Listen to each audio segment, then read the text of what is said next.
you go bankrupt. And there's a penalty for bankruptcy. Your credit sucks. You're very difficult to get a loan. Very, very difficult for people to trust you again. You have to earn that trust back. And even then, it's always going to be a stain on your record. Absolutely, he needs money. You think he's going Once broke? Again, come on.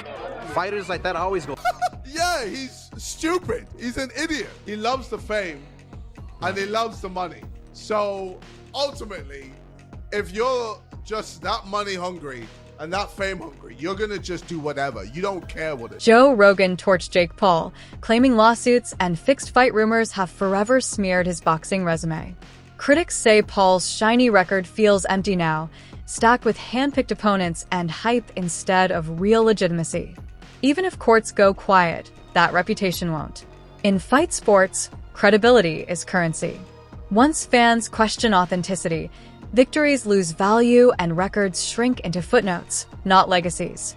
That mark hangs around far longer than any paycheck could. Because there's a price that you pay that is not... The fake fight buzz went nuclear after the Jake Paul versus Anthony Joshua bout, with fans flagging what they called suspicious patterns across the night.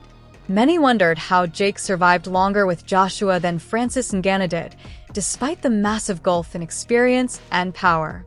What was marketed as a blockbuster showdown between a social media star and a former unified heavyweight champion ignited wild speculation, from leaked training clips and odd betting swings to loud commentators declaring the whole spectacle felt like showbiz, not sport for viewers everywhere worldwide today. Away from Jake Paul versus Anthony Joshua. What have we got here? As I look at it, for the fans, it put boxing still on the map because it keeps boxing relevant. Having exhibition fights like this, different celebrities and different things like that. I look at it as a fun thing for fans and stuff like that. I don't really take it seriously, because, we in the business of boxing. That right there is just, exhibition stuff. But I'm hearing they say it's a real fight. But yeah, it's a real fight because both guys are getting in there and fight. I'm still the one that be thinking certain things are scripted as well too. So, but we'll see. I always say may the best man win, and main thing about it, may those guys go in there and have a... Many commentators mocked the matchup as ridiculous, pointing out the brutal gap in experience, size, and pedigree between Paul and Joshua, with several branding the night pure spectacle over sport. A YouTuber-turned-boxer with a 12-1 record walking into the ring against a former two-time world heavyweight champion who has battled elite competition across his entire career. Many commentators again called the pairing wildly one-sided, with Paul viewed by some as a cash-grab opponent instead of a serious challenge, further fueling claims that the event was spectacle, not sport, overall today. Jake Paul, fake Paul I call him, against Anthony Joshua. Massive unit, two-time world champ, still got a big punch. I think he's mentally fragile at world level if he goes against the big guns because of the knockout, especially the Dubois knockout when he got fucking splattered. You know what I mean? In round 5, and he got hurt early on and then he got done. And he's not been in the ring for 13 months. Yeah. But can you see a world in which Jake Paul is competitive in this fight? No. No. No. How do you see the fight going if AJ takes it serious? Simon Jordan poured gasoline on the controversy, insisting Anthony Joshua could have flattened Jake Paul at any time, but chose not to. According to Jordan, the fight was deliberately dragged out to please Netflix's demands, not boxing's. He argued Joshua's power, experience, and timing sat so far above Paul's level that a fast ending would have wrecked the spectacle and hurt streaming numbers badly for everyone watching worldwide live. Instead, the bout supposedly required rounds, drama, and tension to justify the massive platform and global audience. While Jordan provided zero evidence, his remarks echoed what many fans already think: that when big money and streaming giants like Netflix step in, entertainment value quietly jumps ahead of competitive reality, leaving viewers questioning how real the fight ever truly was. Paul posted on Twitter after the fight, jaw broken, heart and balls intact. That's a good thing. Time to rest, recover, and return to cruiserweight. I mean, he's coming out of it as if, well, yeah, I got battered in the end, but boy. That's what he will do. I mean, it depends what you think this was. I mean, I never felt it was anything other than entertainment. I'm not surprised that Anthony Joshua could have knocked Jake Paul out anytime he wanted to. He didn't want to. So why didn't he? Because Well, when you're on a platform like Netflix that turns one-part episodes into a 6-part series, why would you think that part of their entertainment model is to have a 30-second fight? Why? You watch a Netflix series, you can watch it and you can go, well, I get the gist of it. Why have you got to turn it into 10 episodes? Because I'm dying with boredom after episode. Are you telling me that Netflix probably emphasised, listen guys, take this as long as you can? Anthony Joshua didn't step, irrespective, I sat to all these guys, whether it be Spencer or Paul Smith, talking about the fact that Jake Paul couldn't run, didn't have the footwork to be able to. After the fight, Ryan Garcia jumped onto social media with a blunt, provocative reaction that grabbed serious attention across the boxing world. Garcia tweeted that while he respected Paul's effort, he made a sharp comparison involving Gervonta Davis, another major boxing name. In the tweet, Garcia wrote, "I think Gervonta would have done him worse," suggesting Davis would have hit Paul harder or finished the fight even more decisively than Joshua did. Many experts agree with Garcia and insist this was not elite boxing. Even after the bout, criticism of the matchup keeps rolling, with some observers arguing the Anthony Joshua versus Jake Paul fight should never have happened at all. Fair play to Jake Paul. He has a lot of guts, and the fact that he wasn't carried out of this fight on a stretcher, you know, certainly I guess you could say is a positive. But what did I think about this? What did I think about Mike Tyson versus Jake Paul? Look, it felt like Anthony Joshua carried him. It felt like Jake Paul brought in as much of a negative anti-style as possible, circling away, constantly holding Joshua, constantly falling to the ground. Again, while you're certainly going to give respect for the YouTube star turned fighter for having the guts to put on this type of show and to stand in there for as long as he did until a clean right hand in the corner when Paul was absolutely exhausted, dropped him and ended the fight. This is not elite boxing, and we knew that coming in, but if these fights are going to be sanctioned as official fights, like the Mike Tyson fight from last... Fueling concerns further, Oscar de la Hoya weighed in on Jake Paul's earlier clash with Mike Tyson, claiming the bout was fixed too. He alleged Paul paid Tyson to lock in a win on his record and said numerous analysts noticed Tyson pulling punches and never fighting with the usual intensity expected in a real professional contest. De la Hoya stressed this wasn't a one-off moment, hinting at a recurring pattern of staged results throughout Paul's boxing career. This fight was. I do believe it was scripted. What? And I believe that Tyson was certainly held back. What? Look, I'm a fighter and I can see it. It goes on the record, what? And it was sanctioned. What? So Jake Paul paid to get the W on his record? Bruh. For what? For your own personal satisfaction? Bruh. I keep telling you, if you want to be a real fighter, what? Like you say you want to be, what are you doing? Although Tyson denied claims that the fight was scripted, his showing left countless fans cold, wondering if this bout should even count as part of his official record.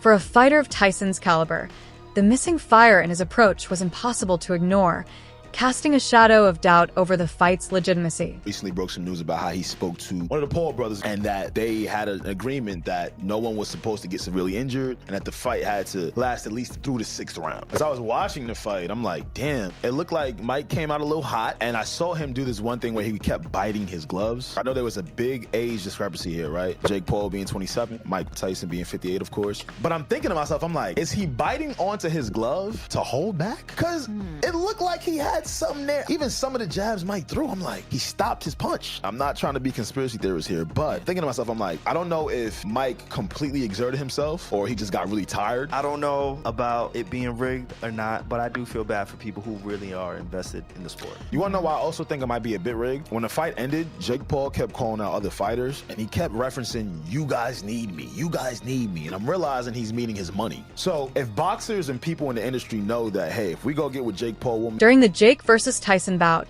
several critics pointed out bizarre rules that conveniently favored Jake. Notably, one clause reportedly punished Tyson financially if he knocked Paul out early. This sparked concerns over whether the fight's outcome was driven by contracts instead of competitive spirit. Y'all already know I'm mad about this fight. I really wasn't even going to talk about it because I already felt like it was a setup. But when Trick Daddy Dollars posted this on Instagram, it really just confirmed and solidified everything. So, Trick Daddy Dollars posted this on Instagram, and I'm going to read it to social media. So it says the rules for the Mike Tyson versus Jake Paul fight are designed to favor Jake Paul. These include: the rules are extremely favorable to Jake Paul.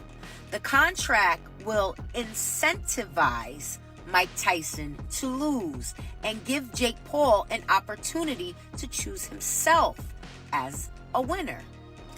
The first stipulation in the contract will punish Tyson for knocking out Jake because he is paid on a sliding scale per round.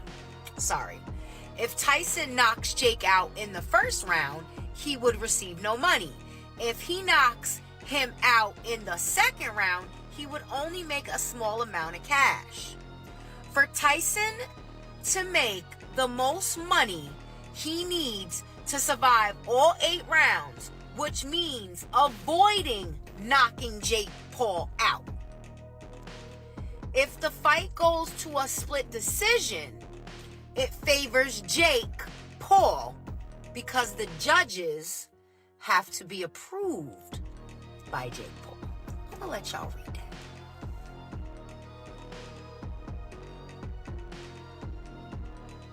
I knew it was a setup. Because you know what? Mike Tyson had a lot of open air opportunity to smash Jake Paul.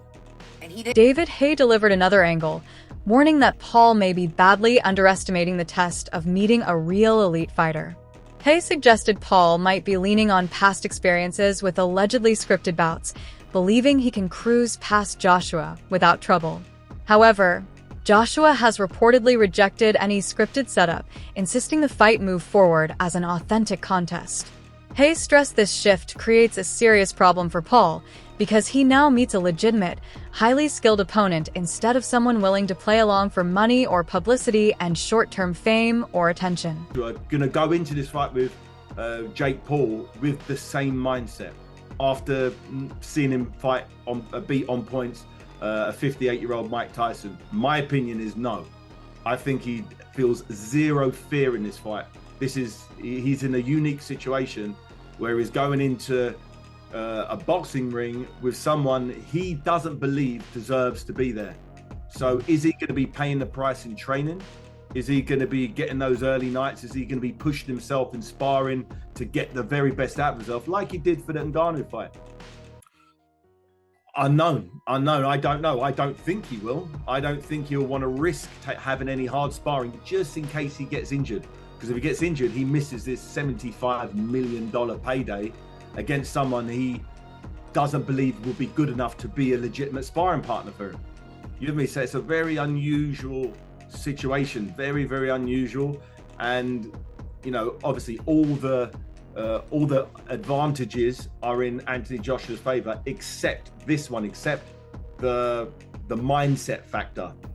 Jake Paul has nothing to lose. He's got everything to gain. Him reaching round 3, round 4 is a win, in my opinion, and in many people's opinion. If Anthony Joshua doesn't detonate his right hand or a jab off of Jake Paul in the first 30 seconds, minute, and put him in problems, you know, some people would feel that he's underachieved or he let boxing down. You know, people don't consider Jake Paul a real boxer because he's got such a big profile on social media and he's got that background that he's come from. But he's dedicated himself to the sport. While fight critics like Chael Sonnen deliver a brutally honest breakdown of Jake Paul's bouts, there's zero sugarcoating involved.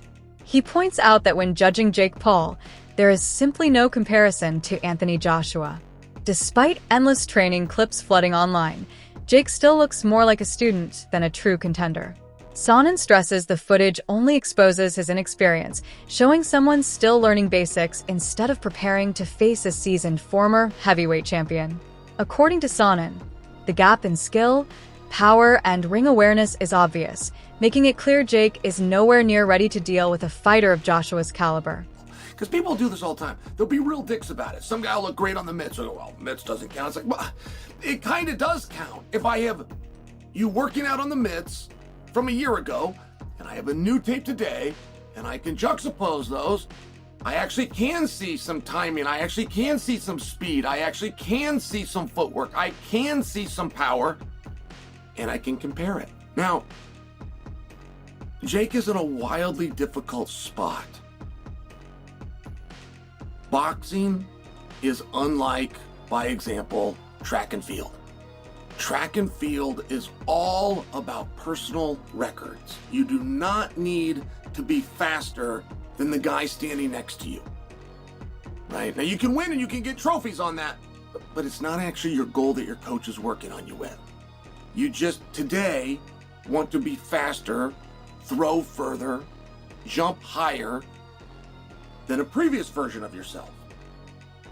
Boxing doesn't work that way. It is straight. It doesn't matter how good you are. It is 100% comparative to how good is this guy. I understand that. But as human beings, we have to start somewhere. And I think there are many things that are going to be wins for Jake. I do not subscribe to the idea. Now he does. He will not agree with me, but an older version of himself, as he looks back, will see that Chael makes a very fair point. There's a number of things that are going to be wins or not for Jake. Now, Joshua's got one. Crush that man, get your hand raised. That's it. Well, I don't see it like that for Jake. I don't see it like that. And I know you guys don't either. I know you don't, because so many people that are predicting this fight won't even happen. Or that are predicting if this fight happens, these guys are going to be nice to each other. What does this word exhibition mean? Right? There's all these things where you're trying to take away, and you're not necessarily wrong. If Jake shows up for this fight... Despite all the controversy, real money is still flooding this fight, and the betting frenzy has become part of the scandal surrounding the Paul versus Joshua event.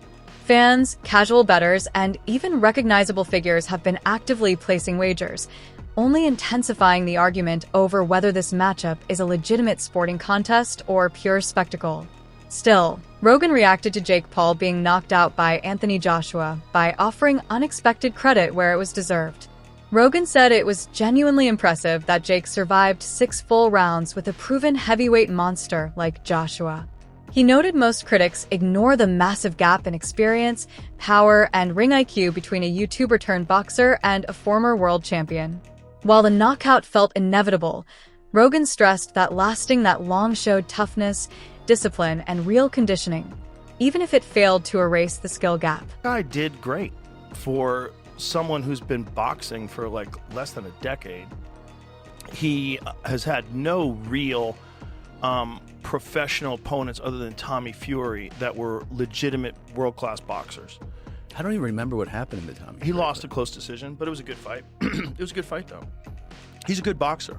If he wasn't a YouTuber, people would be way more impressed with him. Yeah. The problem is he was like a famous kid, and then no one took him seriously. Yeah. But and then he started too with like more spectacle-ish fights. People were like, "Oh, this is you." He fought, Nate Robinson, like a basketball player. But the thing is, he knocked Nate Robinson He knocked him dead. the fuck out. And yeah. it's the way he did it that I was trying to tell people. I'm like, no. That was skillful. So like there's like boxing matches where you see two guys just slugging it out. One guy lands a punch, and yeah, he landed a good punch. What Jake did is he slid back and landed a punch. Yeah. It's like the athleticism along with the intelligence, the technique. I'm like, he's not even been doing it that long. And he's also hyper competitive, even though he's wealthy. Yeah. Like you would assume that wealth would take away your drive for But competition. it hasn't, yeah. He's also nuts, right? Just Yeah. the fact that he's willing to fight the 2-time heavyweight champion, former Olympic gold medalist. Yeah. A guy who's gigantic in his pride, built like a Greek god. Yeah. And you're going to stand, and he's a one-punch killer. And you're going to stand in front of that guy. And he avoided shots till the 6th round. He just started getting tired. Yeah, his movement in that fight was crazy. It was very good. Yeah, It was very good. He was really keeping him moving around the whole ring, and then you can't afford to get tired. You can't get That's tired. the thing is, like, he gets tired in a lot of his fights in the later rounds. You should really sort that out. Because if he had a much bigger gas tank, like if he was training with like some of these elite world-class strength and conditioning coaches and just worked on his cardio, he'd be beating way more guys. You think so? Rogan admitted Paul showed toughness in the fight, but warned that eating shots like the one that broke his jaw in 2 places can cause long-term damage and isn't worth repeating. He stressed the physical and mental toll of combat sports often outweighs money and fame, urging Paul to think about his future health instead of chasing even bigger fights. Rogan reminded him there's a price paid for repeated damage, including possible brain imbalance and depression, and pushed him to consider early retirement rather than risking further injuries. Hit with a bomb, breaks his jaw in 2 places. The thing is, I would hope that he recognizes is right now he's doing great and he's only, whatever he is, 28. There's a price that you pay that is not worth it. And that price is a severe brain imbalance that's going to lead you to addiction. That was real damage. The inside of your head. There's a lot of damage going on in there too. If he doesn't have your respect after that fight, that guy did great for someone who's been boxing for like less than a decade. Do you believe Jake Paul's fights are scripted smoke or just loud hype? Drop your thoughts down below right now.